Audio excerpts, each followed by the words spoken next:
어제도 승리하고 오늘도 승리합니다. 주님 안에서 우리는 이렇게 날마다 승리합니다. 오늘 하나님의 말씀은 오늘 하나님께서 우리에게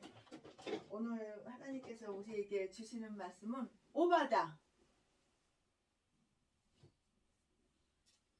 오바다에게 주시는 그 계시 제목, 오늘 설교 제목은 오바다에게 주신 그 계시에 대해서 설교할 거예요. 본문 말씀은 오바다 1장 17절부터 21절까지, 시편 8장 4절부터 5절까지 이 말씀을 재료로 해서 오늘 설교하겠습니다. 제가 읽어드릴게요. 오직 시온산에서 피할 자가 있으리니 그 산이 거룩할 것이요 나라가 여호와께 속하리라. 이렇게 짧게 그냥 이렇게 오바다 1장 17절, 또 오바다 1장 21절, 이렇게 저는 짧게 이렇게 했으니까 각자가 이렇게 책을 펴놓고, 성경책을 펴놓고 오바다 1장 17절부터 21절까지 읽어보시기 바랍니다. 오늘 본문 말씀이니까. 오바다라는 그 이름은 뜻이 있어요. 오바다라는 그 이름의 그 뜻은 여호와의 종이라는 그런 뜻을 가지고 있어요. 성경에 오바다라는 이름을 가진 사람이 한 명만 있는 게 아니고 이렇게 보니까 여러 명이 있더라고요. 그러나 오늘 우리는 12소 선지자 중에서 하나로 그가 기록한 오바다서를 상고하면서 그에게 주신 그 계시를 한번 이렇게 살펴보려고 그래요. 오바다는 남쪽에 있는 그 유다 나라 사람으로 에돔과 유다의 관계를 예언하여 주었는데요. 그 오바다가 예언한 그 연대에 관해서는 여러 가지 학설이 있더라고요. 근데 기원전 850년경에 있었을 것이라고 이렇게 하는 것이 보수주의 학자들이 말씀하시는 통설이에요. 그러면 이제 하나님께서 오바다에게 주신 그 계시의 내용은 무엇인가 이렇게 상고해 보겠어요. 에돔 족속의 멸망, 하나님께서는 에돔을 책망하셨어요. 그리고 몰락을 예언하셨어요. 에돔이 몰락한다 이렇게 예언을 하셨어요. 에돔 족속은 야곱의 형 에서의 후손으로 사해의 남쪽 세일산을 중심으로 하는 산악지대에 살고 있었는데요. 야곱의 후손인 이스라엘 족속과는 항상 사이가 좋지 않았어요. 사이가 나빴다고요. 에서와 야곱이 서로 한 뱃속에서 태어났는데, 한 어머니 한 아버지에서 이렇게 태어났는데요. 사이가 좋지가 않은 거예요. 에서와 야곱이 서로 사이가 좋지가 않은 거예요. 요즘도 그런 사람 많지요. 같은 한 어머니 한 아버지 속에서 나왔는데 사이가 좋지 않은 형제들도 있어요. 그 후손인 에돔 족속과 이스라엘 족속도 항상 서로 싸워요. 네가 잘났네, 내가 잘났네, 내가 잘났네, 네가 잘났네, 서로 다투고 싸운다고요. 이제 하나님께서 오바다를 통해서 이 에돔 족속을 책망하시고 그의 몰락을 예언하셨어요. 몰락이라기보다는 더욱 극심하게 그들이 멸망할 것을 예언하신 거예요. 몰락이란 말이 더 잘 어울릴까요? 극심하게 멸망할 것을 예언했다는 말씀이 맞을까요? 저는 그래요. 몰락이라기보다는 더 극심하게 그들이 멸망할 것을 예언하셨어요. 멸시를 받으리라. 사람이 멸시받는 것처럼 정말 자존심 상하고 슬픈 거 없어요. 내가 다른 사람한테 멸시를 받아? 내가 다른 사람한테 존중을 못 받아? 더구나 부부간에도 내가 남편한테, 내가 아내한테 존중을 못 받아? 사랑을 못 받아? 멸시를 받아? 그러면 정말 이혼하고 싶어요. 같이 안 살고 싶어요. 내가 남편한테, 내가 아내한테 멸시를 받는데 누가 어느 부부가 같이 살고 싶겠어요? 멸시를 받으리라. 먼저 오바다 1장 2절에 보면은 내가 너를 열국 중에 미약하게 하였으므로 내가 크게 멸시를 받으리라 고 말씀하였어요. 하나님께서 에돔을 미약하게 하시니 에돔이 열국 중에 강대하여지지를 못한 거예요. 멸시를 받을 수밖에 없는 거예요. 우리나라 대통령이 다른 나라에 가가지고 다른 나라 대통령에게 국민들에게 멸시받으면 얼마나 그 자존심 상할까요? 얼마나 마음이 슬플까요?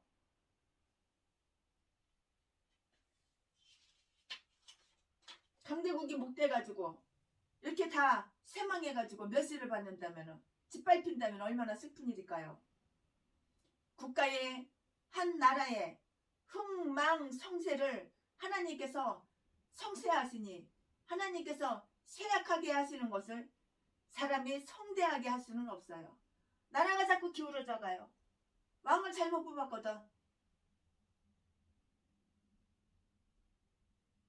공산주의 사상을 가진 자, 간첩새끼, 왕을 잘못 뽑았거든.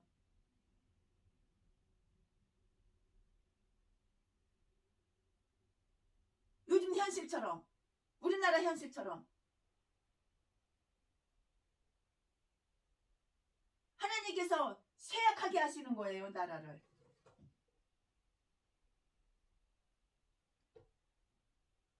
이 쇠약하게 하나님께서 나라를 쇠약하게 하시는데 사람이 어떻게 성대하게 나라를 할 수가 없는 거예요. 비천하게 되리라. 나라가 비천하게 돼요. 나라가 멸망당한다고요. 하나님이 그렇게 하신다고요.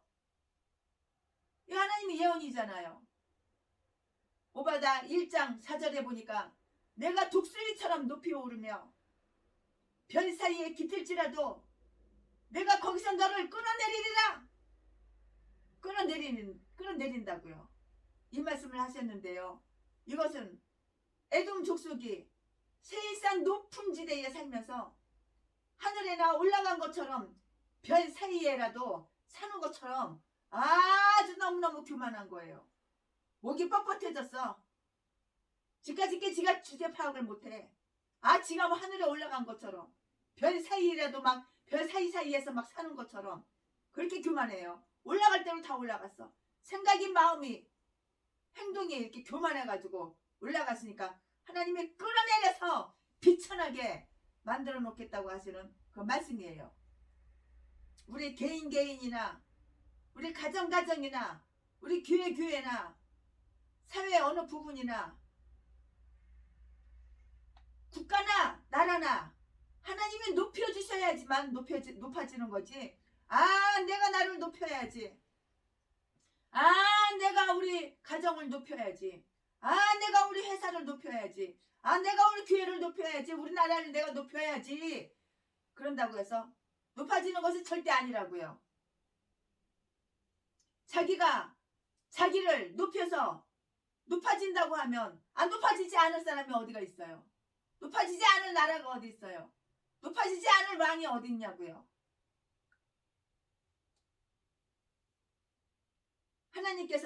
그러나 하나님께서는 우리 사람 생각과 하나님 생각은 달라요.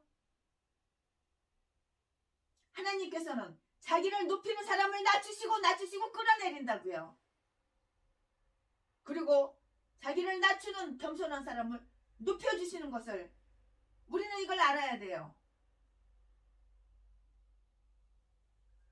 그러니까 사람을 무시하고 사람을 깔보고 사람을 외면하고 사람을 왕따시키고 사람 차별하고 교회 안에서도 그런 짓은 이제 그만해야 된다고요.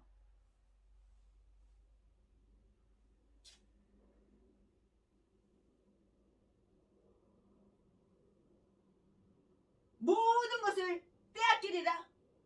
내가 아무리 재산이 많으면 뭐해? 우리 교회가 몇 천 명 모이면 뭐해? 교회도 빼앗기고 당회장 자리도 빼앗기고 다 빼앗겨가지고 노숙자가 된 분도 계셔요. 노숙자가 된 분도. 왜 그랬을까요? 교만하니까 하나님을 끌어내리는 거야. 하나님이 교만한 사람을 이렇게 싫어하고 교만한 나라, 교만한 국가를, 교만한 가정, 교만한 사람을 너무너무 싫어하셔서 하나님이 교만한 자를 끌어내려 높은 자리에 있는 거 끌어내린다고요. 얼마나 교만하면은 독수리처럼 막 나는 높이 나는 올랐어. 독수리처럼 이렇게 내가 높이 올라갔어. 별 사이사이에 이렇게 깃들어서 내가 살아. 그렇게 높고 그렇게 교만했는데 하나님께서 끌어내렸다고. 땅바닥으로 지하실로 끌어내렸다고. 그리고 그뿐만 아니라 모든 것을 다 빼앗겼다고. 권세 빼앗겼어. 명예 빼앗겼어. 재물 빼앗겼어. 건강 빼앗겼어. 주변의 지인들 나를 사랑해주고 나를 존경하고 나를 존중해주는 다 빼앗겼어. 똥개 한 가지야. 똥개. 이 사람이 발길을 확 차고 저 사람이 발길을 확 차고 오면 저리 꺼져. 반대 쫓고 똥개 한 가지야. 똥개. 오바다 1장 5절에서 6절에 거기 보니까 강도가 내게 들어와서 무엇을 빼앗아 갔다고 해도 무엇인가 남겨두는 것이 있으며 포도를 따는 사람이 포도를 다 땄다고 포도를 다 수확했다고 해도 그래도 얼마쯤은 남겨두는 것이 있는 법이에요. 있는 법인데 너에서는 어찌 그렇게도 다 빼앗겼으며 내가 감추었던 보물이 어찌 그리 약탈되었느냐고. 에돔이 장차 아무것도 남는 것이 없이 완전히 침략을 당하고 멸망을 당할 것을 예언하셨어요. 다 빼앗겼다고. 아무리 다 빼앗기고 이거 빼앗기고 저거 빼앗기고 다 빼앗겼어도 뭐 남는 것이 있어야 되는데 남는 것이 없이 그냥 싸그리 다 빼앗긴 거야. 얼마나 비천해요. 하나님께서 예언하신 대로 비천하게 됐잖아요. 비천하게 된 이유가 뭔가요? 교만하니까. 자기 자신이 독수리처럼 높이 올랐다고. 내가 이렇게 높다고. 내가 별 사이에 깃들어서 이렇게 살고 있다고. 내가 이렇게 높다고. 내가 최고라고.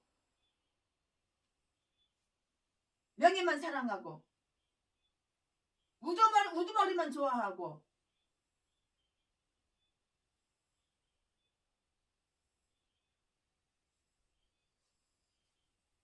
키 조그마하고 조금 못생기고 옷도 허름하게 입은 사람 취급도 안 하고 키 크고 잘생기고 멋있는 사람 그런 사람한테만 아부 떨고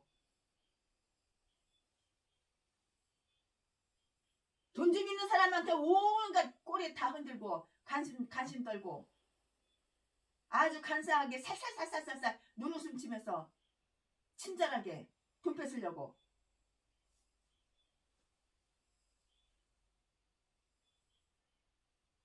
이러니까 다 빼앗기는 거예요. 이러니까 완전하게 멸망하는 거예요.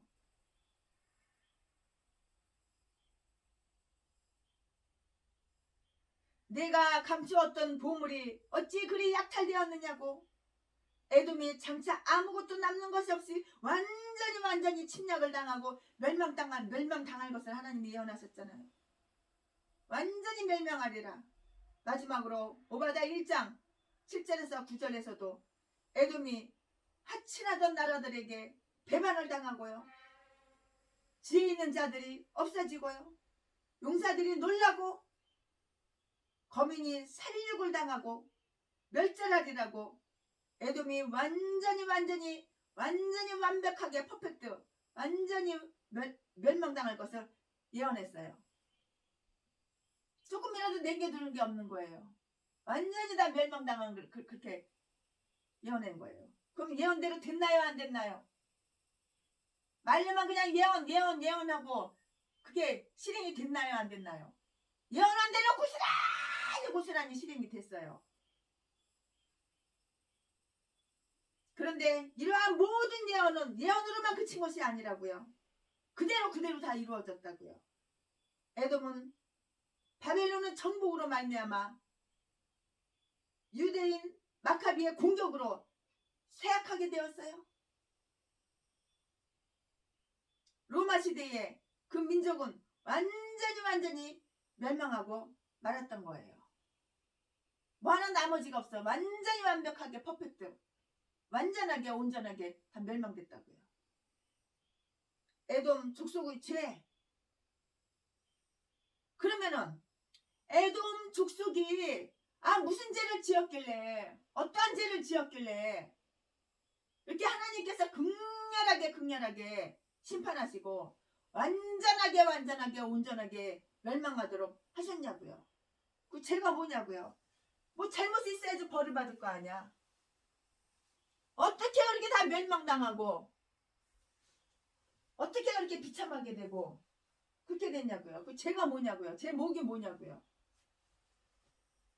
대부분 사람들이 암 걸리고 죽을 병 걸리고 집에 불나고 사기당해서 전 재산 다 털털 털리고 거지가 돼가지고 길바닥에 앉으면 하늘이시여. 예수 안 믿는 사람들도 중들도 하늘이시여, 내가 무슨 죄를 지었길래 내가 이렇게 벌을 받습니까? 이렇게 말하는 사람 내가 들어본 적이 있어요. 여러 번 들어봤어요. 그러면은 이 에돔 족속이 무슨 죄를 지었기에 하나님께서 이렇게 극렬하게 심판하시고 완전히 퍼펙트하게 멸망하도록 하셨냐고요.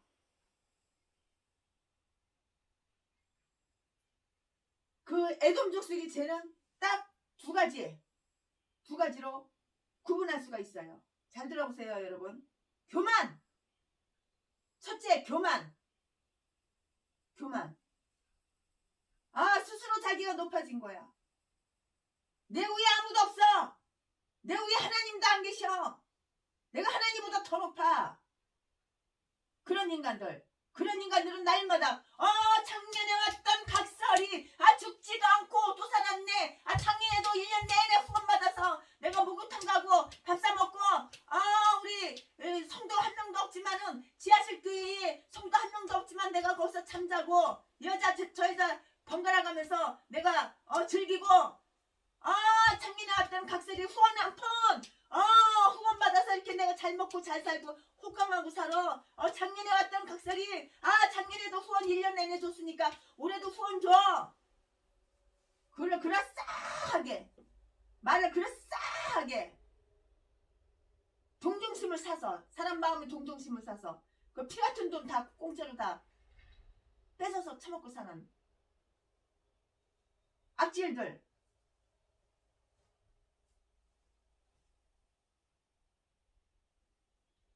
후원 주는 것도 등신이야. 사람을 분별해가면서 돈을 줘야지. 세순의 목사는 아무나 돈을 안 줘요. 10명이 오면 잘 분별해서 그 중에 한두 명만 돈 주고 나머지는 그냥 돌려보내요. 차비만 그냥 50만원 줘서 돌려보내요.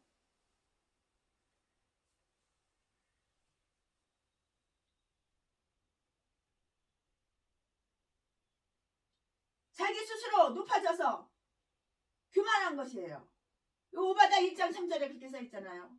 오바다 1장 3절을 읽어보면은 바위 틈에 거하는 높은 곳에 사는 자여, 내가 중심에 이르기를 누가 능히 나를 끌어내리겠느냐 하니 너희 중심의 교만이 너를 속였도다 라고 이렇게 말씀하셨어요. 하나님께서는 에돔 족속이 자기들이 높은 산지에 있으니 누가 우리를 땅에 끌어내리겠느냐 하면서 그 높은 지형을 자랑했어요. 이 교만한 것을 책망하였다고요. 하나님이 우리가 교만하면은 복을 안 줘요. 그러니까 날마다 보증금 얼마야, 한 달에 월세 얼마, 남의 집 세, 집주인만 월세 받아먹게, 나도 월세 받아먹고 있지만은 그렇게 평생을 10년 20년 30년 가도 월세만 내고 사는 거야. 땅 사가지고 교회 하나 못 짓는 거야. 맨날 작년에 왔던 각설이 후원 한 푼 줍시오, 동양 한 푼 줍시오 이러고 처먹고 살고, 노가다나에서 처먹고 살고, 대리운전인해서 처먹고 사는 거야. 악하고 교만하니까. 스스로 높아졌으니까 그 중심에, 마음 중심에 교만이 네가 나를 속인 거라고. 그 하나님을 끌어내리시는 거야.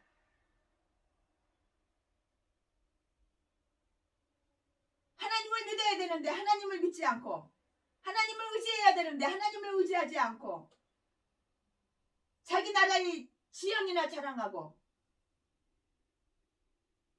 이거는 바로 불신앙이고 교만이에요. 오늘날도 마찬가지예요. 하나님을 믿지를 않아요. 하나님을 의지하지도 않아요. 아, 나 키 커, 나 잘생겼어. 아, 나 이거 양복 이거 얼마짜린지 알아? 이거 750만 원짜리야. 아, 나 이거 향수 이거 얼마짜린지 알아? 나는 80만 원짜리 마사지 받으러 다녀. 아, 내가 구스 타고 다니는 거 봐봐. 중고 산 게 아니야. 새 거야, 새 거.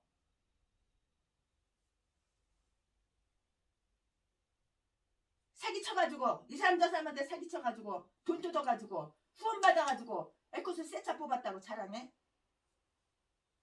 에코스 타고 우리 집에 왔더라고. 나한테 기름값 좀 달래. 에코스 팔으라고 그랬어, 내가. 그런 거한테 뭘 기름값을 줘?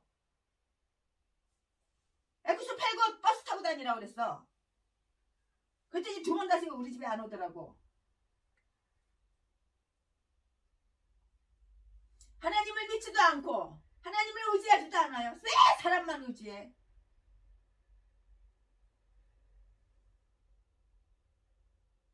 오늘날 교회가 그렇다고, 한국 교회가 그렇다고, 하나님을 믿지 않는다고, 하나님을 의지하지도 않는다고, 왜 사람만 의지한다고, 끼리끼리 그냥 떼거리로 몰려다니면서 맨날 그냥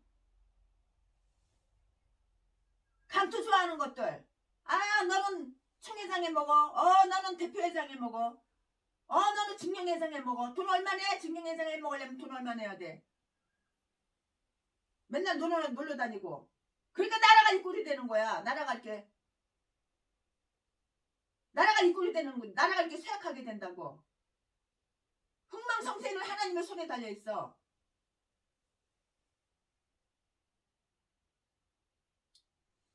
하나님을 믿지 않고 하나님을 의지하지도 않고 자기 나라의 지형이나 자랑하는 것은 불신앙이고 교만이에요.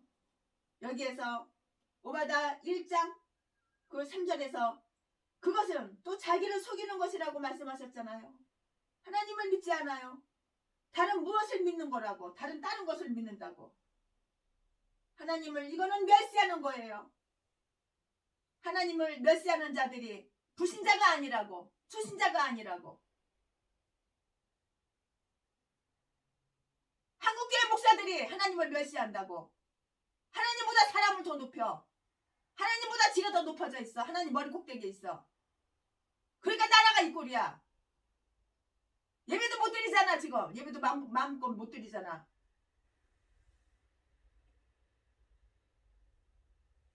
몇백 명 모이는 교회, 몇천 명 모이는 교회, 최순애를 강사로다가 많이 붕이 다녔는데 지금은 못 그러잖아. 예배도 못 드린다고 마음대로.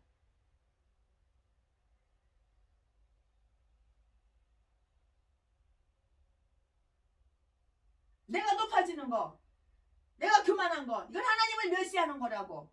하나님을 멸시해?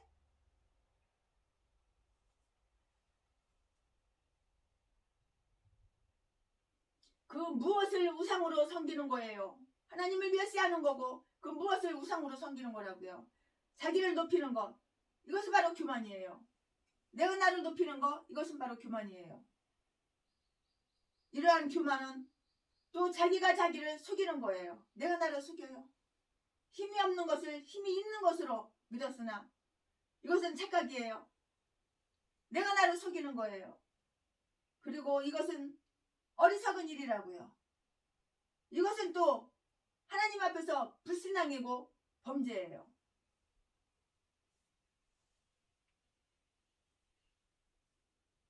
하나님을 믿으면은 내가 낮아져야 돼요. 하나님을 높여야 돼요. 내가 나를 낮춰야 돼요. 상대방을 높여야 돼요. 근데 그거 반대잖아. 거꾸로잖아.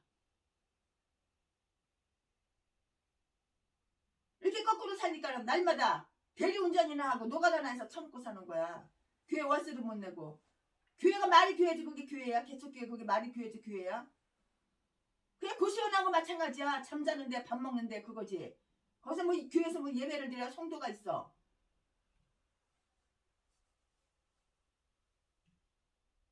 형제의 후손을 괴롭힘. 에돔 족속의 또 하나의 죄는 죄 한 가지 제가 얘기했어요. 또 한 가지 죄 있어요. 제가 두 가지라고 그랬어요. 그 두 가지 죄 때문에 완전히 멸망했다고 그랬어요. 완전히 모든 것을 다 빼앗겼다고 그랬어요. 한 가지 죄는 끝났어요. 이제 두 번째 죄 얘기할 거예요. 형제의 후손을 괴롭힘. 에돔 족속의 또 하나의 죄는 그들이 그 형제 민족인 야곱 족속이 이스라엘 백성들이 이방 백성들이 공격과 침해를 받아서 고난을 당할 때에도 그것을 도와주지 않고 그냥 방관했어요. 내 편이 침해를 받아서 고난을 당하면 도와줘야 되잖아요. 도와주지를 않아요. 오늘날과 똑같아요. 사랑이 없어요. 아, 나는 돈이 남아 돌아가. 그럼 저 가난한 사람 도와줘야 되잖아요. 없는 사람 도와줘야 되잖아요. 그 남아 돌아가는 걸로 쾌락이나 즐기고 에쿠시 타고 다니면서 골프나 치러 다니고 맛집이나 따라다니고 여행이나 따라다니고 감투 쓰려고 사람들 모아놓고 아 나는 대표회장에 너는 총회장에 아 난 내가 총회장 할 거야. 아 너는 총무해. 너 돈 얼마 낼래? 아, 돈 내는 거에 따라서 감투를 갖다가 씌워주는 거예요. 높은 자리 하나씩. 20명이 모이는데 20명이 다 회장이야. 그럼 쫄따구는 누구야? 감투 쓰는 것만 좋아가지고. 명함에다가도 회장이라고 다 대표회장이라고 다 써놨어. 증경회장이라고 써놓고. 참 기가 막혀서. 그렇게 감투 쓰는 게 좋아? 그렇게 높아지는 게 좋아? 그렇게 명예가 그렇게 좋아? 하나님을 좀 그렇게 좀 높여봐.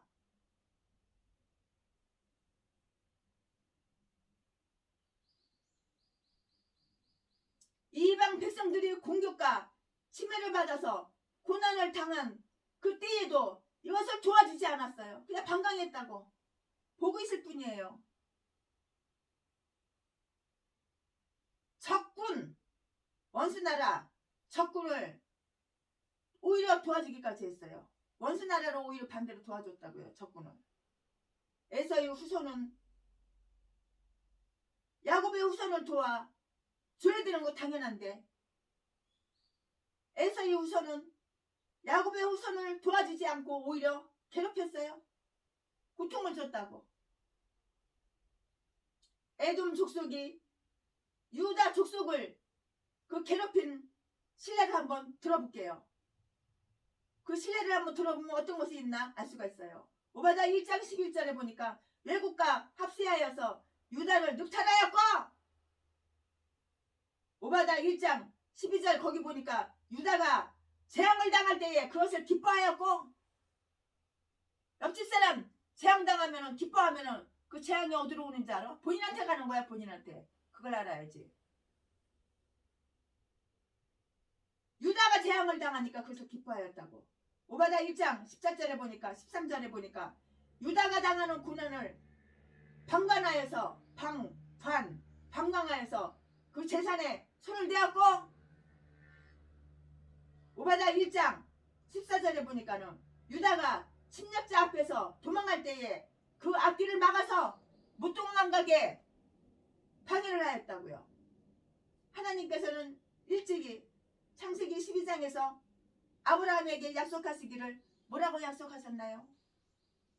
너를 축복하는 자에게 내가 복을 내리고 너를 저주하는 자에게 내가 저주를 내리겠다. 하나님 이렇게 말씀하셨어요.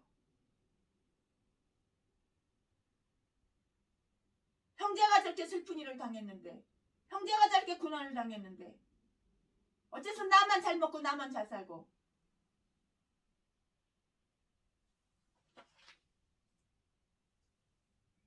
또 창세기 27장에서 이삭은 야곱에게 축복하였어요.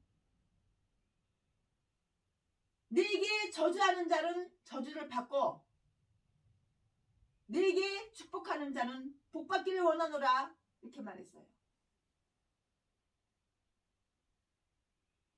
민수기 24장 9절에는 이와 같이 아브라함의 후손 야곱 족속에게 축복하면은 축복하시고요, 저주하면 저주하시는 것이 하나님의 축복과 저주의 원리예요.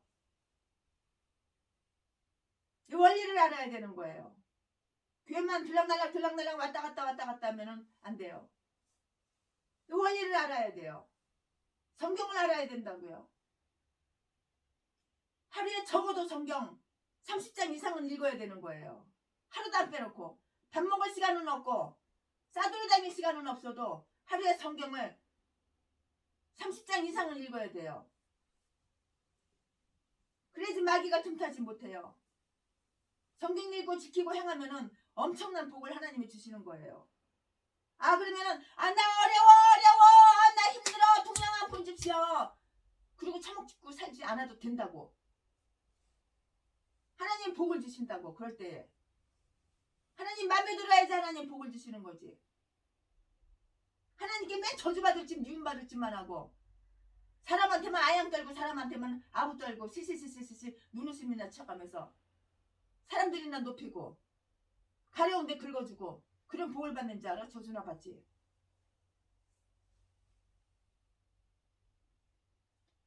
에돔 족속은 형제 민족이면서 유다 민족을 이렇게 괴롭히고 핍박하였으니 하나님께서는 에돔 족속을 심판하지 않을 수가 없는 거예요. 그래서 하나님께서는 이 에돔 족속을 완전히 멸하여 버리고 말았어요. 우리가 가정이 있죠. 부부가 있죠. 남편이 있고 아내가 있고 자녀가 있죠. 그런데 아내가 남편을 괴롭히고 핍박하면은 이혼해야 돼요. 가정은 깨지는 거예요. 하나님이 심판하시는 거예요. 하나님의 그 가정은 멸하여 버리는 거예요. 남편이 아내를 괴롭히고 남편이 아내를 핍박하면은 이혼하는 거예요. 헤어지는 거예요. 찢어지는 거예요. 가정이 갈기갈기 찢어지는 거예요. 그럼 그 가정이 박살나는 거예요. 가정이 갈기갈기 찢어져서. 그러니까 나이 50 먹고 60 먹고 70 먹어도 평생 혼자 사는 거예요. 아, 최순애를 네가 네 말 하냐? 그렇게 말할지 모르지만 저는 혼자 살고 있는 사람 아니에요. 저는 혼자 안 살고 있어요. 가족이 있다고요. 가족이. 고아 출신이지만 지금 현재는 가족이 있어요. 사랑하는 사람들과 함께 살고 있어요. 그러니까 항상 행복하고 기쁘고 즐겁죠. 최순애가 네가 네 말 하는 거 아냐? 그렇게 말할 수가 있어요. 아, 그거 아니라고요.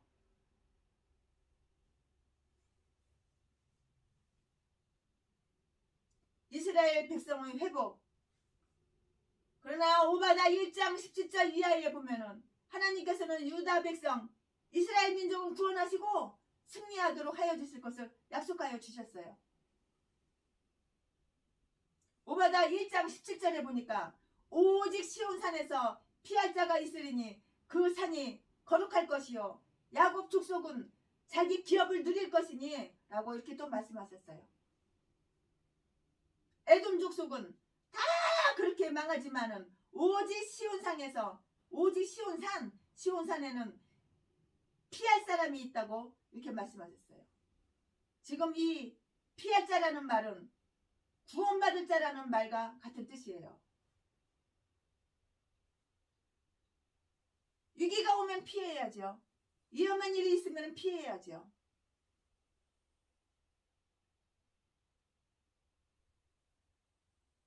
지금 이 피할 자라는 그 말은 구원받을 자라는 그 말, 똑같은 말이잖아요. 그래서 시온산은 거룩하여지고 야곱 족속은 자기 땅에서 평안히 살 것이라고 이렇게 말씀하신 거예요.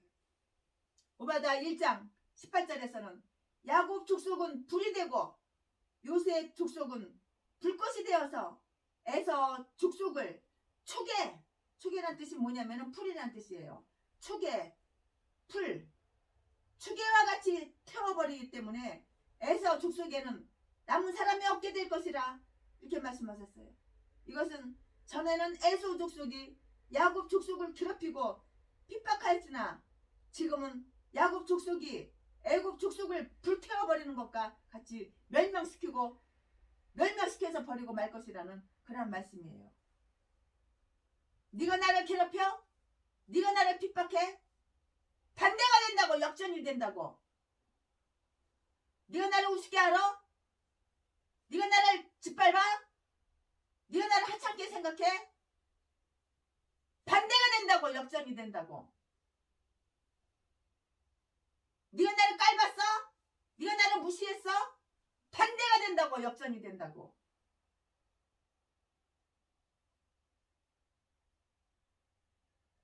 오바다 1장 19절부터 20절에서는 남방사람 곧 이스라엘 자손들이 그 잃어버렸던 산과 평지와 들과 성읍의 모든 땅을 다시 찾을 것이라고 하나님 이렇게 말씀하셨어요. 내가 변화되면 하나님이 다시 찾게 해주셔요. 잃어버린 명예 다시 찾게 해주셔요. 내가 변화되면은 잃어버린 재산 하나님이 다시 찾게 해주셔요. 잃어버린 가족관계 갈기갈기 찢어져서 10년이 가도 30년이 가도 서로 연락 안 하는 가족관계 하나님이 다시 찾게 해주셔요. 내가 변화되면, 내가 바뀌면, 내가 회개하면, 내가 겸손해지면 하나님이 이렇게 잃어버린 거 다시 찾게 해주신다고요. 내가 지금 불행해?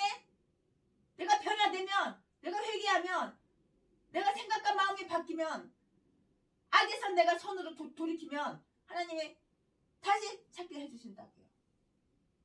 행복을 다시 찾게 해주시오. 기쁨을 다시 찾게 해주시오.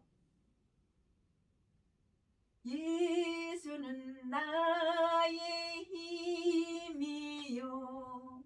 예수는 나의 힘이에요. 나의 힘이 되신 여호와요. 여호와는 하나님은 나의 힘이 되는 거예요.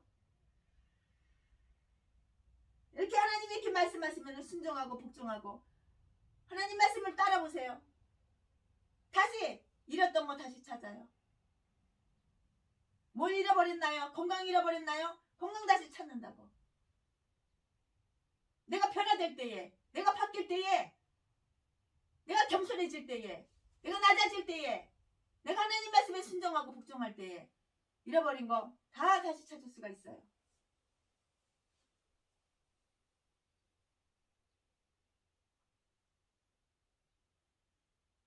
오바다 1장 21절에 보니까 오바다 1장 21절 거기는 구원받은 자들이 시온산에 올라와서 에서의 산을 심판할 것이라고 이렇게 말씀하셨어요. 구원받은 이스라엘이 멸망당하는 에돔 족속을 심판할 것이라는 그러한 말씀이에요. 이 시간에 말씀드린 것, 지금 최순애 목사가 설교한 거 이걸 요약하면은 하나님께서는 에서 족속의 죄를 심판하셔서 그래 완전히 멸망하셨으나 야곱 족속은 결국에 구원하셔서 승리하도록 하여 주셨다는 그런 말씀이잖아요. 야곱 족속은 결국 구원하셨다고요. 그리고 승리하도록 하여 주셨다고요. 여기에 한 가지 문제가 있어요. 뭐가 문제냐? 그러면 하나님께서 왜 에서 하나님께서는 왜 에서 족속은 심판하시고 야곱 족속은 구원하셨겠냐? 구원하셨겠습니까? 왜 그랬냐고요? 에서 족속은 심판하시고 야곱 족속은 구원하셨는데 왜 그랬냐고요? 그 이유는 근본을 살필 줄 알아야 돼요.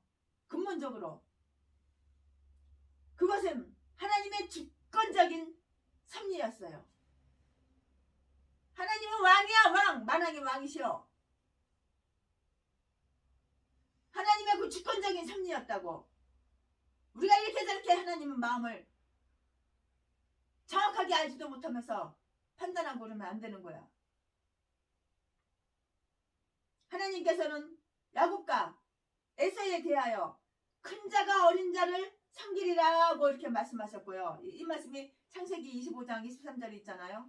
또 내가 야곱은 사랑하였고 에서는 미워하였다고 이렇게 말씀하셨잖아요. 이 말씀은 말라기서 1장 2절에 써 있어요. 성경 읽어봐요. 성경 읽어봐. 다 써 있어요. 성경에 안 써 있는 게 뭐가 있어요? 마음에 답답해? 마음에 컬컬해? 내가 범사가 안 돼? 작년에 어떤 각설이 후원 한 푼 동양에서 노가다나 해가지고 대리운전이나 해서 식모살이나 해가지고 처먹고 살아? 말씀에 다 있다고. 말씀을 멀리하니까 아무것도 모르지.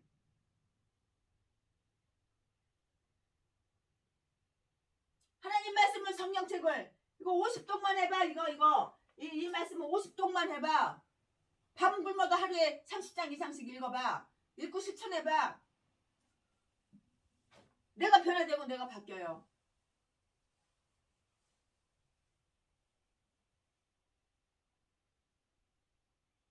물론 야곱에게 허물이 없는 것은 아니에요. 야곱도 진짜 허물이 많아요. 야곱도 약점이 많아요. 야곱이라고 완벽한가요? 그렇지는 않아요. 물론 야곱에게도 허물이 없는 게 아니라고요. 이스라엘 족속에게도 패역이 있었어요. 허물이 없는 것이 아니라고요. 그러나 하나님께서는 그 허물과 패역을 안 봐요. 눈 가리신다고. 보지 않으신다고. 민수기 23장 27절 이하에 여호와는 야곱의 허물을 보지 아니하시며 이스라엘의 패역을 보지 아니하시는도다. 야곱을 해할 사실이 없고 이스라엘을 해할 복술이 없도다 라고 이렇게 말씀하셨어요. 하나님 그럼 왜 이렇게 사람 차별합니까? 그렇게 말할 자격이 우리는 없어요. 왜? 하나님의 주권이니까. 하나님의 주권적인 그 섭리니까 하나님의 그 근본을 알아야 돼요. 근본적으로 하나님의 주권적인 섭리였으니까 우리는 이러쿵저러쿵 콩 나와라 팥 나와라 얘기할 필요가 없는 거야. 하나님 마음이야 그거는.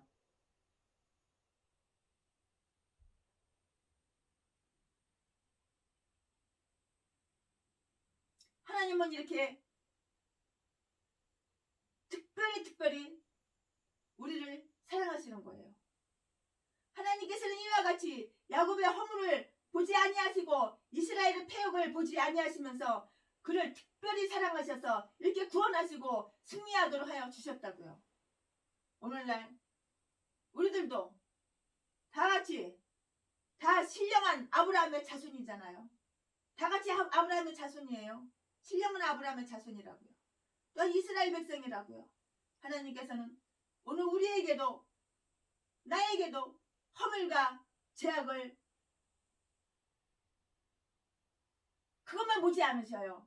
허물과 죄악이 너무너무 많은데도 그것만 보지 않으시고 우리가 회개하고 뉘우치고 깨닫기만 하면은 하나님께서 우리의 허물과 죄악을 안 봐요. 그리고 우리를 특별히 사랑하여 주셔요. 하나님께서 특별히 사랑해 주시니까 사실 내가 목사가 돼서 이렇게 설교를 하고 복음을 전하고 성경을 읽고 그렇지. 그렇지 않았으면 뒤져 지옥 같지. 나의 허물과 나 죄로다가 세순하고 완벽한 사람인 줄 알아. 허물이 더 많어. 여러분보다 허물이 더 많어. 부족한 점이 더 많어. 근데 하나님이 특별히 사랑해 주시는 거야. 왜? 변화됐거든. 거듭났거든. 날마다 회개하거든. 내 허물이 무엇인가 내가 나를 볼 줄 아는 눈이 열렸거든. 내가 나를 책망하고 나를 바꾸거든. 그러니까 하나님께서 특별히 사랑해 주시는 거야. 여러분들 여러분이 여러분을 살펴야 돼. 뭐 바꿀 거 있나? 뭐 회개할 거 있나? 뭐 깨달을 거 있나? 내가 뭐 변화되어야 되나? 여러분이 여러분을 살펴야 돼. 그럴 때 하나님이 복을 주시는 거야. 내가 돈이 하나도 없어? 빚만 많이 있어? 돈 많은 사람 하나 갖다가 하나님 보내신다고. 돈 줄 사람 찾아 날마다. 어떤 사람 줘야 되나 누구 줘야 되나 맨날 그게 일이야.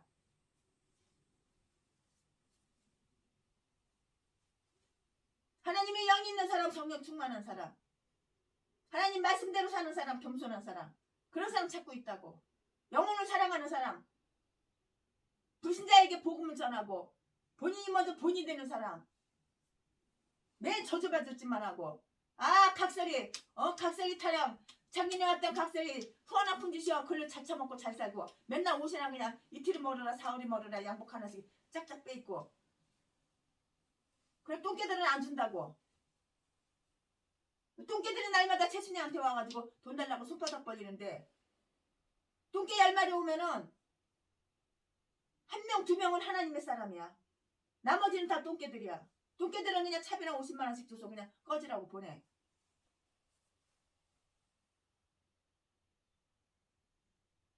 최순애 목사님 만나주세요. 만나주세요. 만나주세요. 만나면 뭐해? 걸레인데 똥개인데. 어디 붕에 가도 어디 모임에 가도 나는 유심히 관찰해요. 누구 도와줄 사람 없나? 저 사람 마음속에 뭐가 들어있나? 저 사람 생각 속에 뭐가 들어있나? 저 사람 영이 하나님의 영인가? 사탄의 영인가? 저 사람 생각이 귀신이 넣어주는 생각대로 살고 있는가? 하나님 말씀대로 순종하며 하나님을 사랑하며 자기 자신은 낮추고 하나님을 높이는가? 갑질하지 마. 갑질. 갑질하는 것들이 뭘 살렸다고 갑질을 해? 상대방은 다 울려 취급해. 지가 갑이라고. 무슨 갑이야 갑은. 똥개가 무슨 갑이야. 그러니까는 날마다 그냥 한 푼 줍시오. 동양 한 푼 줍시오. 후원 동양 한 푼 줍시오. 노가다 해서 처먹고 살고, 대리운전일 해서 처먹고 살고, 아르바이트 해서 처먹고 살고 그러지. 맨날 월세 못 내서 쩌쩌 매고 그러고 살고.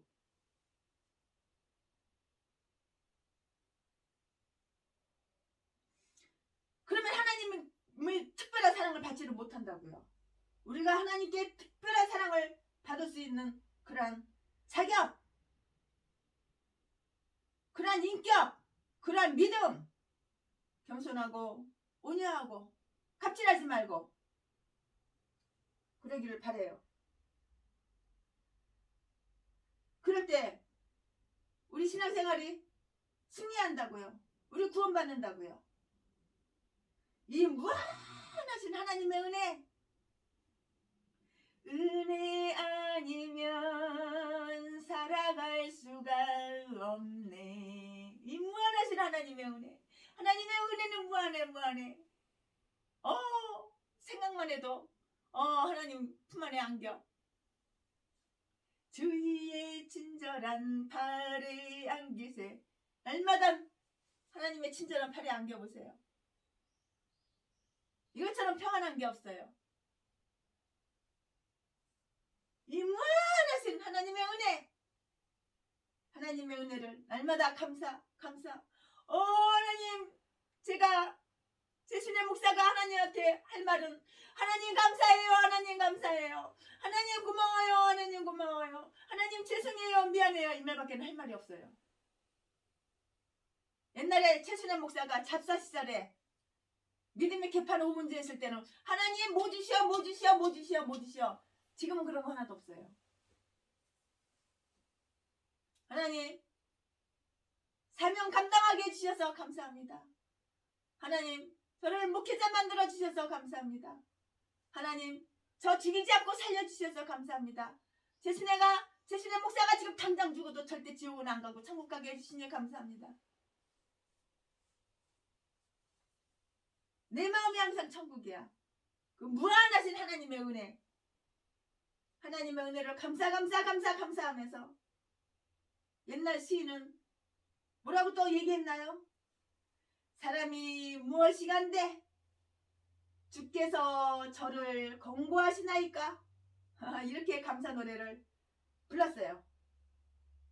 시편 8장 4절, 시편 114장 3절 그거 읽어보세요. 거기에도 같은 그런 말씀이 있어요. 은혜 아니면 살아갈 수가 없네. 정말 무한한 사랑, 하나님의 무한한 사랑, 너무도 너무도 하나님의 그 무한한 사랑, 무한하신 주님의 사랑,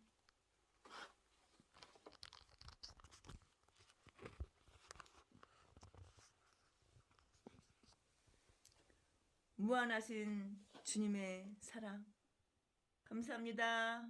하나님 감사합니다. 주님을 사랑합니다. 주님을 찬양합니다.